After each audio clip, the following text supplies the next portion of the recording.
What a game indeed, and no other game like the finals. Of course it had to go to the best of three, and certainly we have two fantastic players. But also thank you, Jensen, there for guest commentating with Joseph. So firstly, to my left, in second place, Raz, you've had your title of, kind of stripped away from you, so to speak. A little bit disappointed, or you felt that it was they justly won?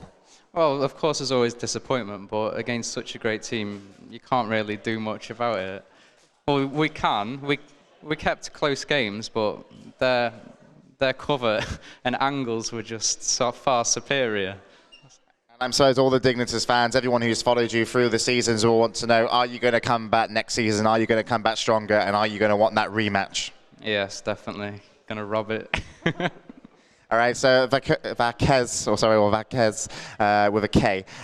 You were very verbal there in your team. You seem to keep up a lot of morale. Do you think that helped?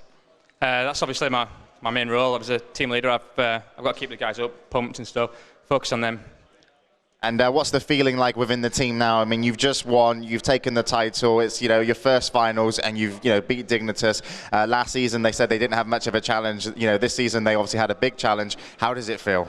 It was amazing, to be honest. I think we made it a little bit difficult for ourselves in certain ways, but we've always had that little bit of a thing that we can talk to as problems within the game. It's very difficult to do that in a lot of teams. A lot of teams seem to put their head down, but we keep our heads high. I motivate the team. I keep them to do that. Get motivated enough to come back and defend your title next season? Definitely, definitely.